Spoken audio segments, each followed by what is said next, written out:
Welcome, Impactful Parents. It's time for the Impactful Parenting Podcast, where I give you parenting tips and resources to make you a more impactful parent to your school-age child. I am your host, Kristina Campos. Welcome, Impactful Parents. Today we're going to be talking about divorce. And I'm going to be asking a divorce mediator the questions that you are too afraid to ask, but really need to know the answers to regarding the divorce process, how it affects our kids, and what is the best parenting plan for your age group of children. Hello, my name is Kristina Campos, and I'm founder of The Impactful Parent. I help parents of school-age children who want to stay one step ahead of their kids to turn their chaos into connection with their adolescent. I'm a mom of four, a teacher that's taught every grade from preschool through high school. And today I help moms and dads like yourself to navigate that exhausting, confusing, frustrating, but rewarding world of parenting. So welcome to The Impactful Parent. And today I have a special guest. His name is Joe Dillon. And Joe is a pioneer in divorce mediation with over 17 years of experiencing helping couples navigate divorce with dignity and financial wisdom, combining his MBA and finance with specialized training from Harvard, MIT, and Northwestern to achieve a remarkable 98% case resolution rate at his company, which is called Equitable Mediation Services. Now, as a child of divorce himself, he brings personal understanding to his professional expertise, focusing on agreements that protect both emotionally, the well-being of everyone involved, and the financial futures of everyone, especially for the kids. So he is a sought-after expert featured in publications like Forbes, Business Insider, and Newsweek. And I'm happy to have Joe on the Impactful Parent stage today to give us his insights about divorce and all those questions that you are afraid to ask, but really need to know the answers to regarding the divorce process and how it affects the kids. And most importantly, what's the best parenting plan for your age group of children? So welcome to the stage, Joe. Thanks for being here.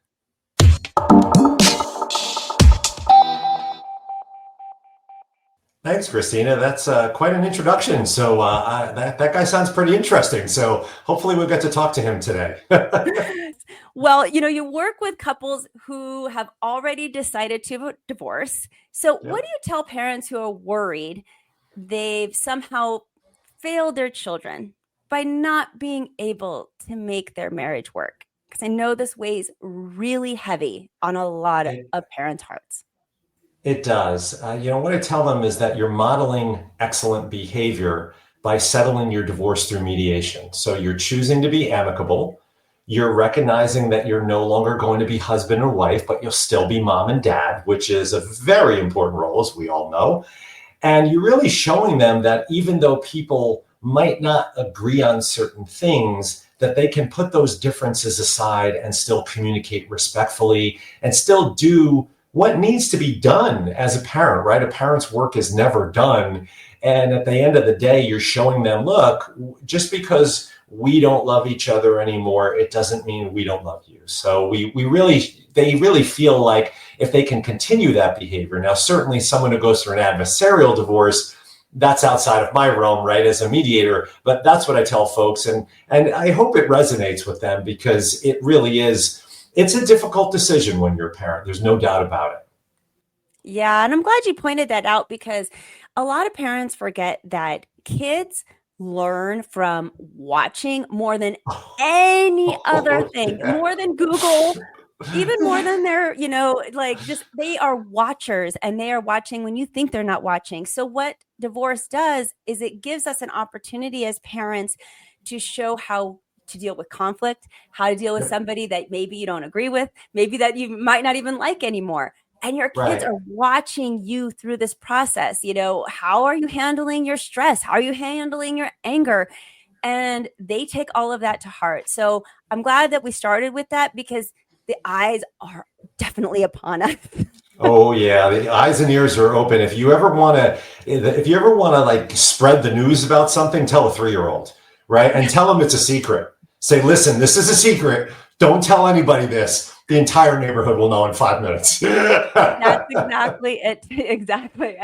Yes. And I want to make sure parents know because, even when your partner is being horrible in your eyes to you or to everything and just, acting inappropriately, this is an opportunity for us to actually role model well. And it's okay. I know it's really, really tough taking the high road, but I would just want to encourage parents to do that because of those eyes watching. Now, you work with families where kids range from toddlers to teenagers. So how should a parenting plan for a 5-year-old look different from one of a 15-year-old? Because they're going to be different. I got to imagine they have different needs, these different ages of kids. So what do parents get wrong when they don't consider their child's developmental age when going through this process? Yeah, that's a great question. So there's a couple of things that I think are important to state before we answer that question. And the first is that we have a saying in our profession. I learned this from a professor of mine at Northwestern. She said, parenting plans are carved in sand. So think about it, right? Now, I originally grew up on the East Coast. I now live on the West Coast. So I've always been near water. And even when I lived in Chicago, I lived right off of Lake Michigan. And when you think about building a sandcastle, it's impermanent, right? No matter how good a job you do, the tide is going to come in and wash it away. So we want to remember that when we talk to parents of young kids to say, look, it's not going to be like this forever. We want to give you the right parenting plan at the right developmental age.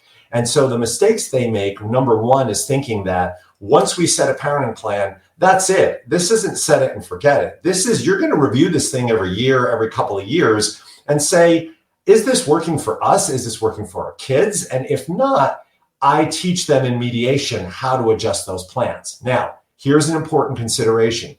In many states, not all, but many states, the number of overnights a child spends with each parent is a direct input into the calculation of child support. So if now you have a parenting plan, let's say that's a 50-50 plan, and each parent has a child, let's say 7 out of 14 days, right, in a 2-week period, and you shift to one where one parent has, say, every week and one's got every other weekend. So that's 10 days and 4 days. That's going to throw off your child support. So that's another mistake sometimes people make is if they think, oh, well, we'll just figure it out in the future and we'll just shift around as we go. You're going to run into some child support issues, right? Because the more you have a child with you, the more expenses you have. So as you go through this developmental stage, what you're trying to emphasize is that even though it might be a little more difficult for you as parents in the early years, you don't want to go long stretches where the kids aren't seeing one of you, right? So you don't want 14 days on and 14 days off. Little kids are going to they're just going to be terrified. So you're going to have more frequent switching, which isn't the worst thing because you're not dealing so much with the school bus and things like that. As kids get older, you can go longer periods. So in the beginning, you might be switching every day, every other day. As you get older, you might go what we call 2-3-2. So 2 days with one parent, 3 with another, 2 with another. So those are kind of those things, they help you expand that time. Then we move into what we call 5-5-2-2. So you've got 5 days in a row with one, 5 with another, then the weekends, right? Then finally, as the teenagers, you get into the 7 and 7, usually because at that point, they're probably not seeing a whole lot of you because they're buried in their room or they're with their friends. They're coming and going, right, as they get their driver's license and things like that. So what you can see is the touch points are more frequent with younger kids. And as they get older, you can go for longer periods of time. So I hope that makes sense to the listeners. Yeah, it makes sense to me. And thank you for the clarity. One of the things I wanted to point out that you said is that in the beginning, there's a lot of frequent switching back and forth. And just to be honest, like as the kids grow, there's still a lot of switching. And I know a lot of children have a hard time with that change. It's that, just going from one parent to the other and everything changing. And there's nothing to do about it. I just wanted to normalize that your child having difficulty going to the switch, whether it's going to a mom or going to a dad or going to both. It is very, very common. It is going to happen. And the best advice I could give you as a parenting coach for something that's so difficult that you cannot change whether or not your child can adapt to that or not is everything else, make sure it's consistent and make sure that even the switching is consistent, that it's done consistently, it's done at the same time, it's done the same way, to make everything else as consistent and the same and normal as possible, so that when the change happens, it's one change instead of 8 changes. Like, where are we going to go this time? Where am I going to get dropped off? I don't know if I'm going to get dropped off at Wendy's or if I'm going to actually go to somebody's house. Like, just keep it as much of a consistent as you possibly can to help ease that pain. Do you have any other quick little tips of advice regarding that? Yeah, to that I would say here's a little pro tip. When we talk about parenting time exchanges, there's a subtle psychology behind picking up versus dropping off. So if it's parenting time switch and you're going from dads to moms, dad dropping the kids off at mom sends a subtle message that he's leaving me. Whereas, hey, mom's here. You're going to mom's house. Yay, mom is coming to get us. She wants us, right? And I know that sounds, as adults, we're like, Joe, what are you talking about here? But I'm telling you, little stuff like that is the stuff that kids remember, right? Like we've been talking, and kids are sponges. Those little subtle messages as parents, we're always looking for small, subtle ways to send messages. And I think that's a good one in any parenting plan. The arrangement should always be, whenever possible, a parent picks up rather than drops off. That's a great tip, Joe.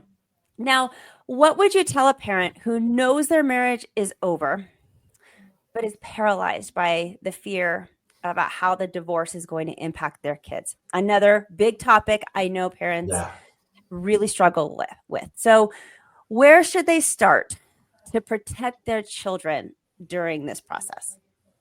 Well, it starts with the parents, right? And it starts with the adults in the room. And the adults need to get together first and talk through how they're going to move through the process, that they're going to commit to respectful communication, engaging in something like a mediated, amicable divorce, and putting those kids first, even though it might be hard for them. And I know that simple act of that conversation between the two people who have probably been arguing for a while, or perhaps like my parents, not talking for months, being able to break that. If they can't do it by themselves, certainly do it with a counselor or a therapist, right? There's no shame in that. Sometimes, look, we're all not, I'm not a mental health professional. I recognize when I need help with something that's outside my realm of expertise.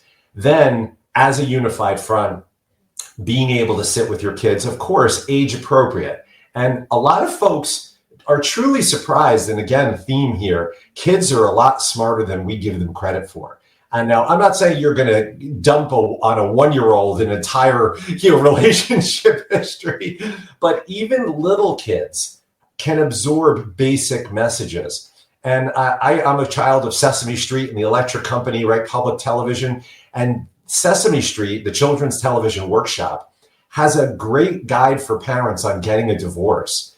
And it talks to them like the characters are actually talking to the parents on how to tell your kids about the divorce, no matter how old they are. So I'd say for listeners, go do a quick search, Google search, right? And check out, Sesame Street Guide to Divorce. And you can give enough information to kids. And that's, I think, the key thing is that give them enough information that they're not worried. When we talk about worrying and ruining kids' lives, children are worriers, right? They're quiet. They don't necessarily have the vocabulary to share with what they're feeling. It may come out in actions or, bad grades or, wetting the bed or not sleeping or behavioral issues.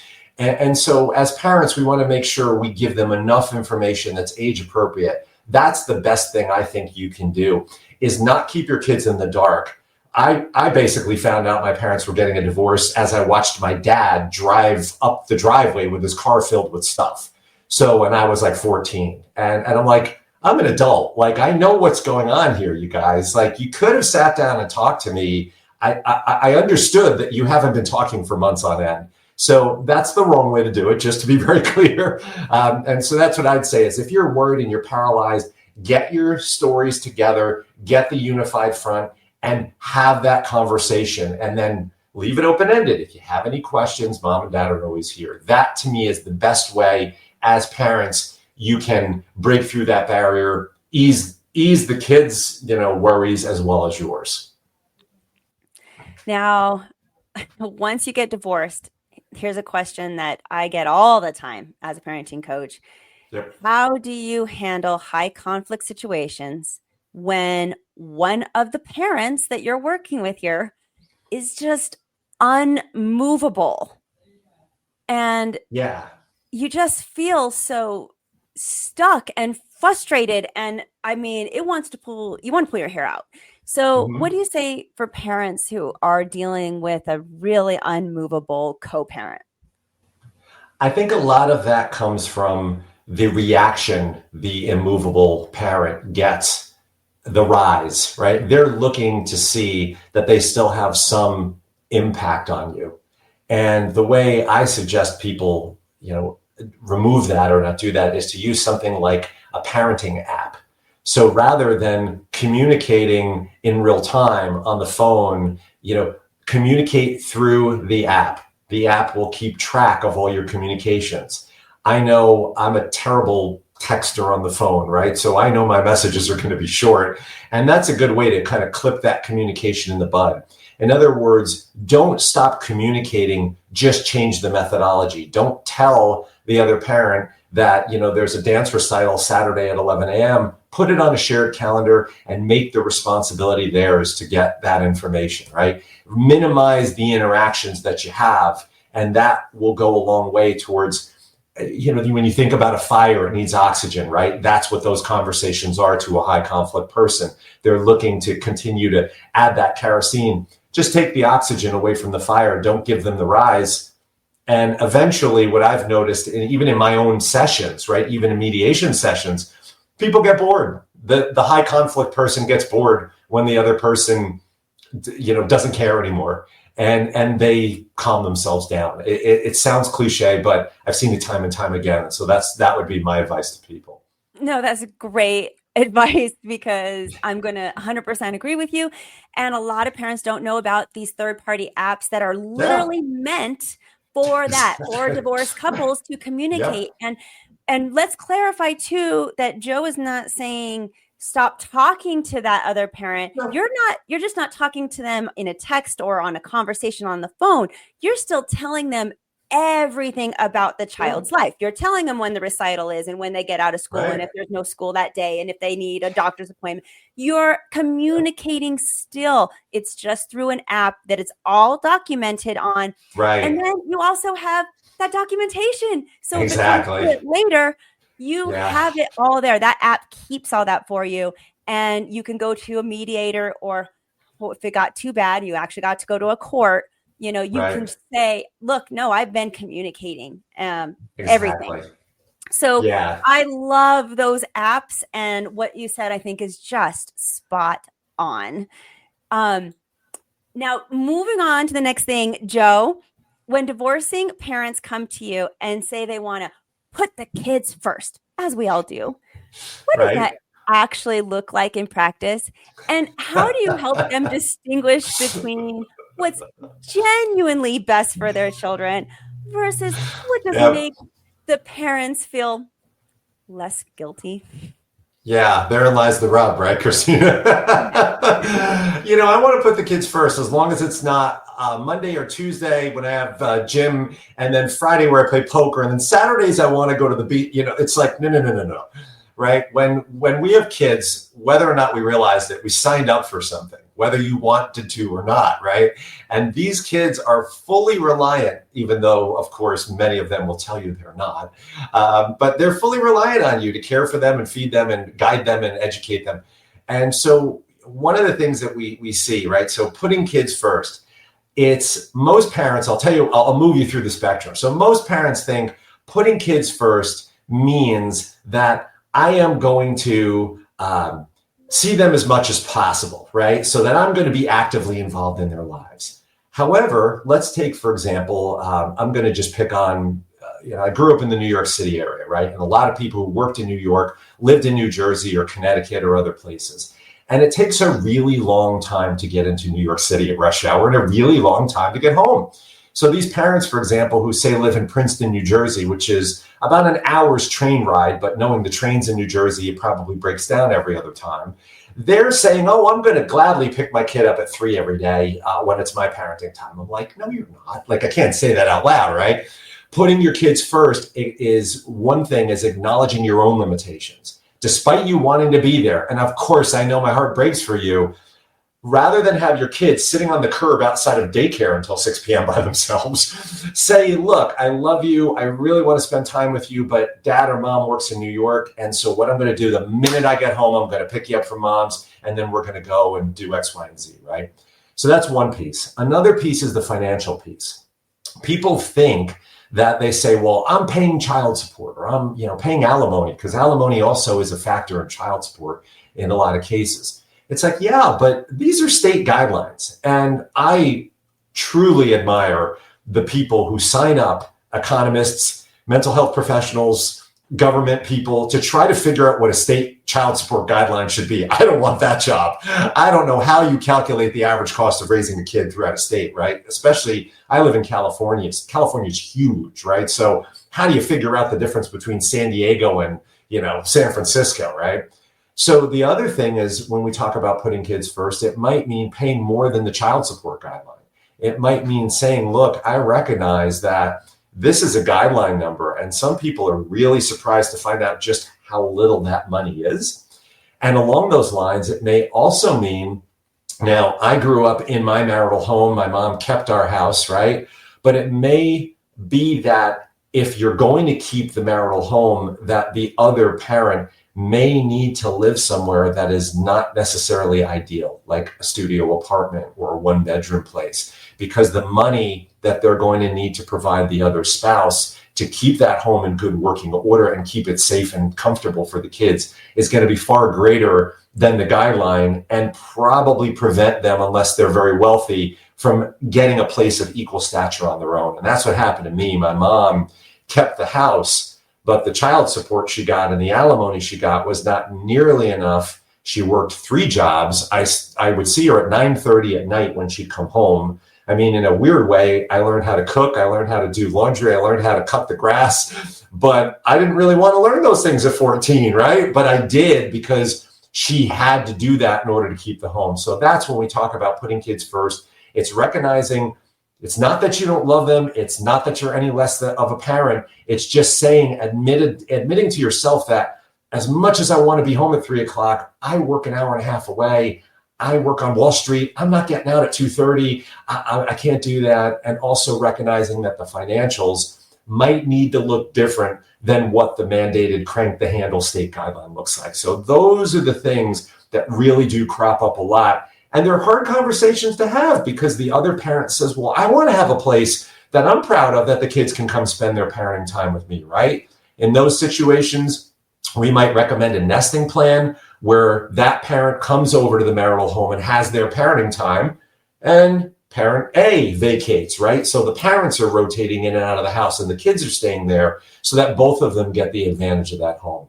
It's gotten a lot more difficult. I will tell you that these days, financial pressures, mortgage interest rates, cost of housing, I have never seen it this challenging in my 17 years of private practice, where people are simply unable to afford 2 separate places, and sometimes even renting. So we're seeing a lot of cohabitation agreements these days, and a lot of nesting plans. So that's what I would say to that.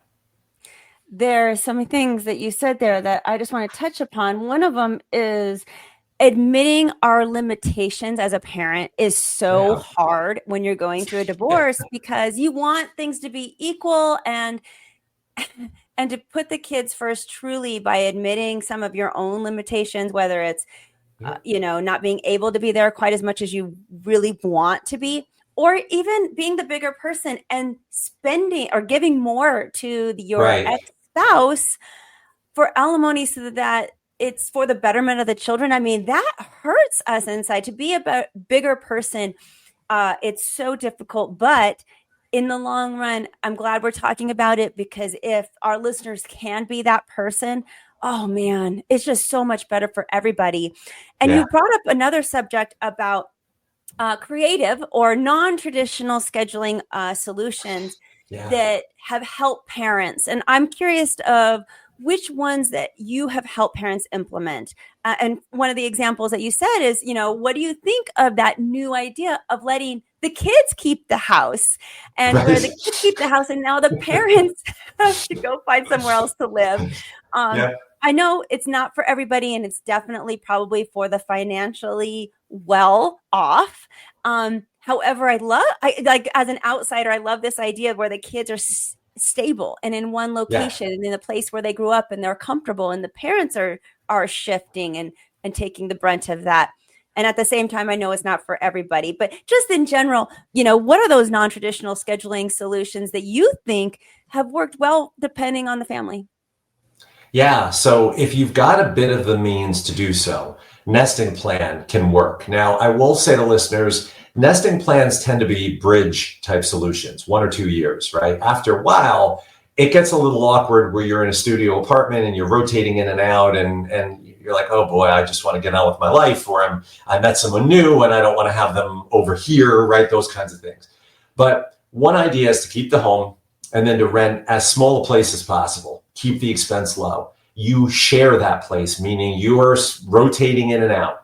In order to make that work, you need to have what we might call a roommate agreement. So it says, here's the shared space. When you leave the shared space on Sunday night, just making it up, you have put the dishes away, you have stocked the fridge, you have taken out the trash, ... right? It's like you want to make sure that home, that secondary location is in good working order. So that can work for couples where they can do some kind of situation where they've got a separate place. Some folks will get a 2-bedroom. Someone might buy a condo, and then the other person goes and stays with their sister or their brother, things like that. Now, what's gained even more popularity is cohabitation agreements. So I know this is going to sound radical, but living together after divorce can work, provided you've got a really solid plan and structure in place. And so what we do is we put together a parenting plan, just like if you were to have separate households. And instead of it being a parenting plan, we call it the parent on duty.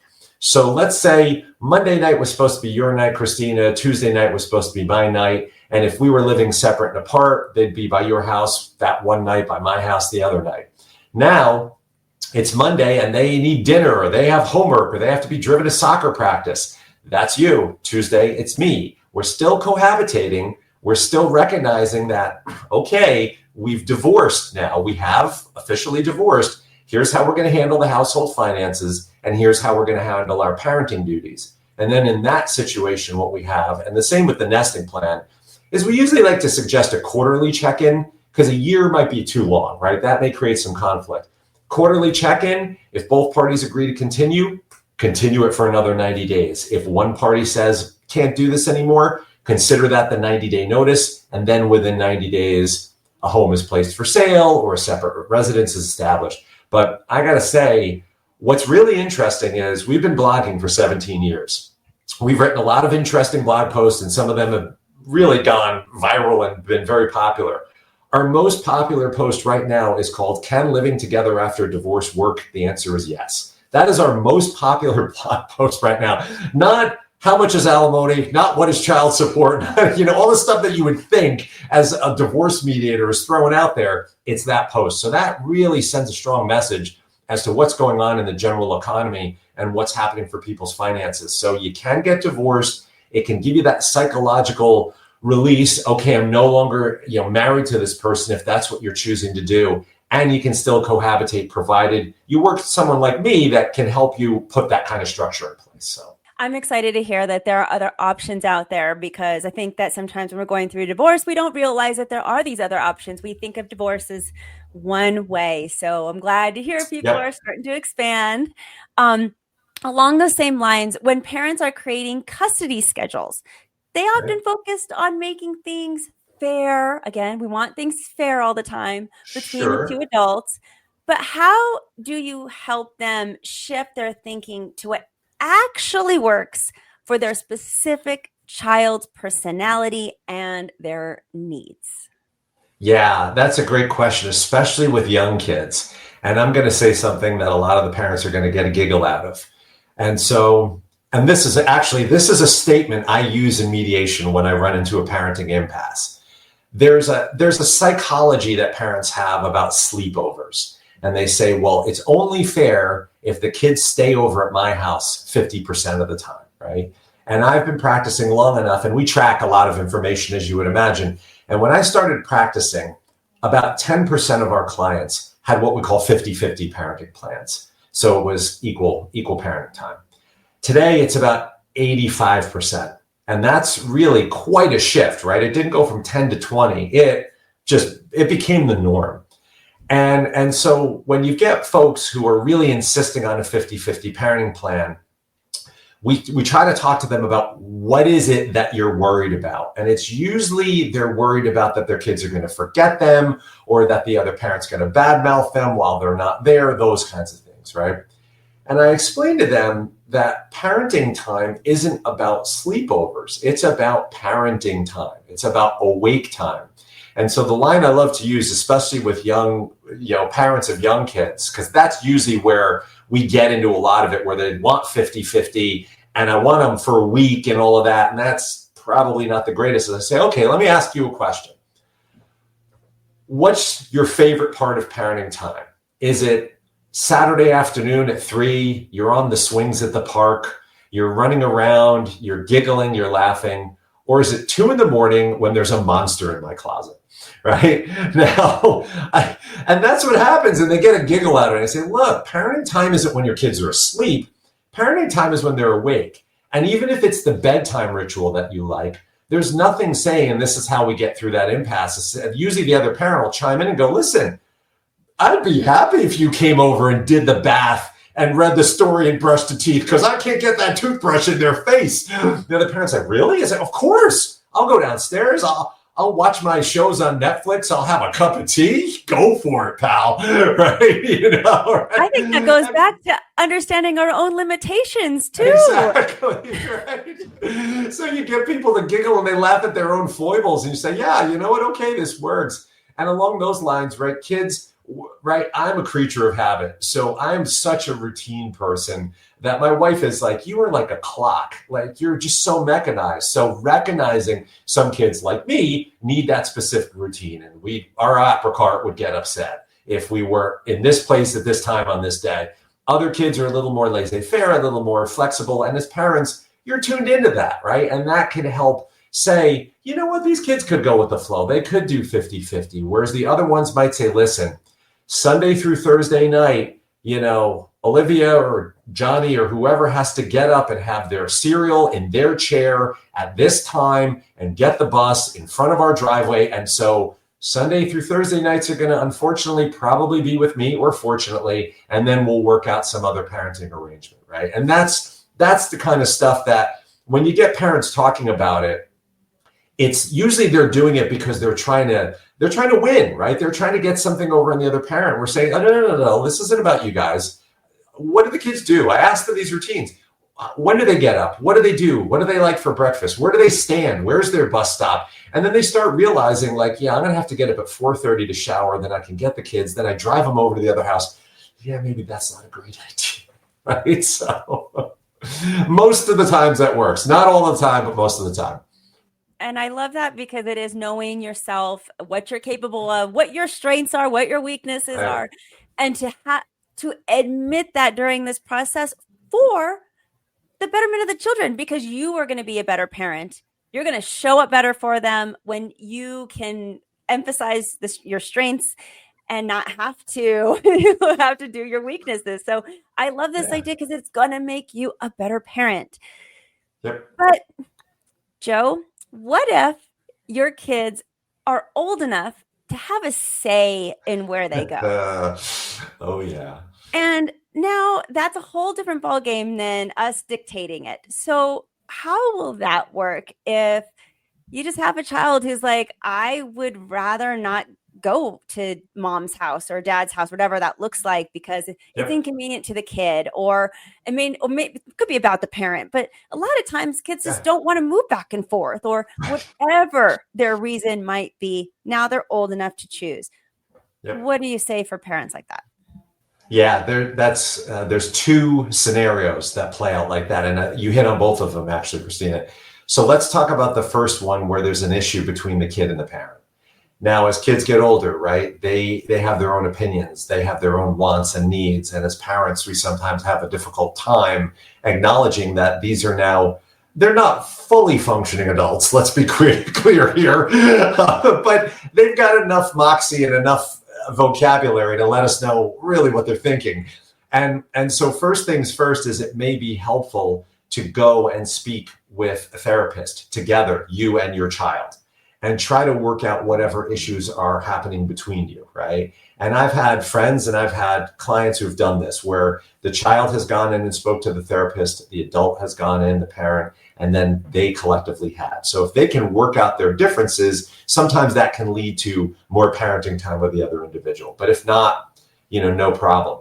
The second is, like you said, I have my Xbox here. I have my friends here. I go to school from here. I just live in this place and I want to stay here. So to that, here's where we come back to what we were just talking about with the monster in the closet, is that parenting time, again, is not about sleepovers. It's about letting your kids know you are there for them and being actively involved in their lives. So perfect example. I have a client right now, 15-year-old boy. He plays football. And he's got all his gear, right? Football, like I was an ice hockey player. So, there's a lot of stuff, right? That goes along. And you really want to be, as a kid, you're slugging this stuff back and forth, right? So he wants to stay over at mom's house. So dad said, great, no problem. I'll be an assistant coach. So dad is an assistant coach of the football team. And then they get parenting time at practices and games. And they go out for, pizza or ice cream afterwards, or whatever they do, drop off, hang out. And so there's parenting time. That's real quality parenting time, not when a kid's sleeping over or getting slugged back and forth from house to house, right? So that's the emphasis to the parents and also with the kids, and say, look, because it's usually the parents who are wounded, right? The parent, you say to them, look, it's not that he doesn't love you. It's just, he's a kid. He's a teenager. He's trying to exert his independence. You can still be actively involved in his life. That's how we do it. We find ways to be actively involved in their lives so that you've got situations like that, and you can engage, right? So that's what you have to do. You have to put your ego aside and recognize, in a way, and this is a compliment, by the way, to parents, look at the independent person you've raised, right? This kid is strong enough to make their own decisions, to verbalize them, and has given this some thought. It's like, well, good for you. I respect your decision. That's going to go a really long way towards bonding you in a relationship, rather than you have to come to my house because I said so, right? So that's a lot of what we see, and that's usually what works best. So many great insights today. And if people are resonating with what they're hearing and they're like, yes, we love Joe, how could they get a hold of you for your services to get help and anything like that you can lead them to the right direction so they can go through the divorce in a more amicable way? Yeah. So the best place is probably our website. So just like our company name, Equitable Mediation, it's equitablemediation.com. Make sure to spell it mediation, not meditation. We get a lot of spam emails thinking we're a yoga studio. I don't know why. So equitablemediation.com. And on there's a couple of things that you're going to see. One is you're going to see a button that says talk to us. So if you're in the process and you're thinking about it, you can click that button and you can schedule a free call. My partner, who is also my wife, Cheryl, she's our divorce coach. You can schedule a free call with her. She'll talk to you about the divorce process, if mediation is a good fit for you, stuff like that. But really the key is our learning center. We really believe that an educated individual is a good client for us. And so there are a host of free resources, blogs and podcasts and video courses. There's some paid courses in there too about planning for divorce, but there's a free course on divorce mediation and the divorce process, right? Just go sign up for it. Take the course. It's a half hour out of your day. You can watch the videos. If you're not tired of listening to me already, you'll get to see my lovely face again. And we really want to just give that information, because I know when my mom went through her divorce, she was a nervous wreck. She was talking to friends and family, and there was no Google back then. And she was getting all kinds of misinformation. And, your friends are like, oh, no, you should ask for way more than that. It's like, well, what, is your friend a divorce lawyer? No, they're not, right? So take it from a professional like me. Here's how it works. Here's what to talk about. Here's how to ask for it. I think by doing that, it can allay a lot of fears. So really just go to our website, equitablemediation.com. You'll find a host of resources. And then again, we practice in Washington, California, Illinois, New York, New Jersey, and Pennsylvania. So we practice in 6 states. So if you live in any one of those states, we can certainly work together as well. So, but again, all the resources are nationwide. Go in, it's an all-you-can-eat buffet. So dig in, help yourself. We're just always happy to help people, however we can.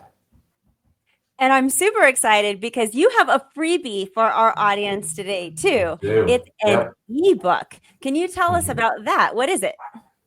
So the ebook is about the kind of divorce mediation process, right? And in there, it talks a lot about how you can get through your divorce in a different way, right? We've been talking about that, and I appreciated what you said before about how there's not just one way to go through this, right?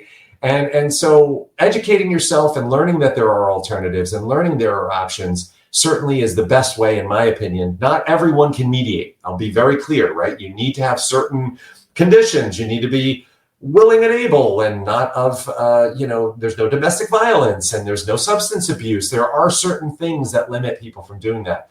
But just learning about these alternatives, I think, is really key. And if you're interested in that and you go in that learning center, there is a whole guide on how to compare the 5 divorce options. So after you read the ebook, go grab that guide. It'll ask you a whole bunch of questions to figure out what's right and wrong. And then from there, you'll be able to make an educated decision, right? Saying, gee, is this the right option for me? You'll have at least some level of certainty, right? There's always going to be that thought in the back of our heads, right? But again, grab that ebook, read it. And of course, there's contact info in there. So let us know if you have any questions. Education is power. So go get that ebook today, you guys. You'll find it free inside the Impactful Parent app, and the Impactful Parent app is free also. So this is going to be in the divorce section of the app. Super easy to find. We'll be right there on the top if you're getting this episode soon after it was published. And again, the app is free. So go find that on your phone's app store to go check out this ebook and download it for yourself. You can even print it out from the app. So it's super easy. And Joe, one last question for you before I leave you with the audience. And that is, what are some of the most common mistakes that you see parents make when creating this parenting plan or trying to go through a divorce? Oh, yeah. The first mistake, make them quick, is we've got everything figured out. That's fallacy number 1. Right? Any parent will tell you, if they say they've got parenting figured out, good luck to you, right? The same applies for divorce. There are a lot of moving parts that people don't know about. Same goes for parenting plan. Oh, we figured it out. They're going to be with me during the week and they'll be by, so-and-so on the weekend. I'm like, well, okay, there's, 17 other things that you forgot, right? The other piece we always say is don't do the deciding before the discovery. That's important. A lot of people make financial decisions without putting all their financial info on the table, without doing thorough budgets, without doing balance sheets, without looking at their tax returns and understanding tax implications. So those kinds of decisions that they preemptively make, unfortunately, what will happen is they'll come in, they'll say, we've got X, Y, and Z figured out. I'm going to keep X. I'm going to keep Y. I ask one simple question, and then it's like, we never thought of that. And then someone changes their mind. And now we have an argument because they said, well, you agreed to this. No, you can't go back. Yes, you can. You are entitled to change your mind. So that's an important message. So those are the 2 big things. We got it all figured out and we've preemptively made decisions without the lack of full information. So those are the 2 to avoid. If you do that, if you avoid those 2, I think you'll be pretty okay in the process. Thank you, Joe, so much for being here. I really appreciate it. That was a wealth of knowledge. Go ahead and go get that ebook, you guys, and reach out to Joe if you need his services, because this is another great parenting resource. I'm glad you decided to be here today. Begin your Impactful Parent journey by downloading the Impactful Parent app. The Impactful Parent app is free so that you can carry help, tips, and parenting resources right in your pocket. Discover answers to your parenting questions. And download the app today because it's free, so you can discover how you can step up your parenting game and become a more impactful parent. Also, remember that this episode is just a small part of what the Impactful Parent offers. Also available are online courses, parent support groups, coaching services, and of course, the app. So find out more by going to theimpactfulparent.com. But until next time, you got this. I'm just here to help.